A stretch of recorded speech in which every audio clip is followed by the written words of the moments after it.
ఒక ఈవెంట్ చేద్దామని ప్లాన్ లో ఉండే. ఆ ఈవెంట్ ఏంటంటే లోకేష్ బాబు, నాదంలో మనోహర్ గారు ఒక 5 మంది మినిస్టర్ పిలిచి ఒక సంస్థ ఏం చేశారు, అన్న మీరు వచ్చి ఒక మీడియాలో అయ్యని 10 నుంచి 20 లక్షలు కలెక్షన్ అవుతుంది. ఆ మీడియా తరఫు నుంచి మేము సంస్థ తరఫు నుంచి ఆపరేషన్ కి ఏమన్నా హెల్ప్ చేస్తానన్నారు. మీ మీడియా ఛానల్ తరఫు నుంచి చెప్తున్నాను. ఈ రోజు ఫిషింగ్ కట్టడానికి మాక్సిమం ట్రై చేశాము. ఆ ఈవెంట్ మీరు పెట్టాలి, ఆ ఈవెంట్ సక్సెస్ చేస్తాము. మా గబ్బర్ సింగ్ టీము ఆ ఈవెంట్ కి వస్తాము. ఏదైనా పెద్ద హీరోలు కాల్ముకైనా ఈవెంట్ చేస్తాము. వాళ్ళ ఫ్యామిలీకి మీరు అండగా ఉండి ఆ ఈవెంట్ చేయాలని నేను మనసుతో కోరుతున్నాను. మీరు అంటే ఆఖరిగా ఏం మాట్లాడారు, ఎలా ఉండేవారు మీతోటి పర్సనల్ గా?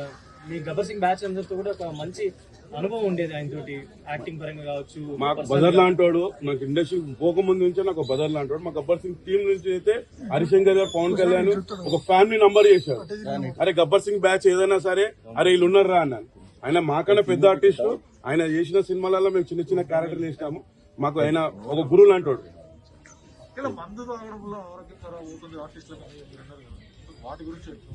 అదేనా మీకు ఎక్కడంటే నర్సింగ్ యాదవ్ చూస్తాము.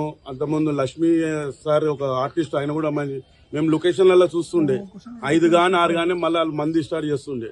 నాకెందుకంటే నేను కూడా తాగుతా 2 పెగులు. ఎందుకంటే మన ఫ్యామిలీని చూసుకోవాలా. నేను నమ్ముకున్న వాళ్ళు ఆంధ్రప్రదేశ్ తెలంగాణలో కొంతమంది అరే మంచి నవ్విస్తాడు, మంచి చేస్తాడు అని చెప్పి మనకు అంత పేరు వచ్చేసిన నా ఫకర్ మనకు అవ్వలేకుండా మనకు ఒకటి బాధ్యత ఉండాలని నేను కోరుకుంటున్నా. వాళ్ళు 100 ఏళ్ళు బతకాలి, మంచి సినిమాలు చేయాలి, అందరికీ ఖుషి చేయాలని కోరుకుంటున్నాను. అంటే ఇలా ఆర్టిస్టుల పరంగా వాళ్ళకి ఏమన్నా హెల్ప్ చేసేదా, ఫర్దర్ గా ఏదైనా ప్లాన్ చేస్తే బాగుంటుంది అనుకుంటున్నాను. ఇప్పుడు మేము అది కాదన్నా. ఇప్పుడైతే వాళ్ళ ఇండస్ట్రీ నమ్ముకొని ఉన్నారు. ఇండస్ట్రీ తప్ప వాళ్ళకి ఇంక ఆరాధన లేదు. ఇప్పుడు మా వదినకు ఎవరి కొడుకులు చూస్తారని కూడా మాకు నమ్మకం లేదు. మా వదినకు, మా అలా బిడ్డకు ఫిషింగ్ కట్ అని అంటే పెద్ద గుండంత ధైర్యము. ఈ రోజు కోల్పోయిన వాళ్ళు మీరందరు కలిసి మీ మీడియాలు సపోర్ట్ చేసి మేము కూడా వెళ్తాము. ప్రతి ఒక్క హీరో దగ్గరికి వెళ్ళి, ప్రతి ఒక్క మా విష్ణుబాబు దగ్గరికి వెళ్తాము.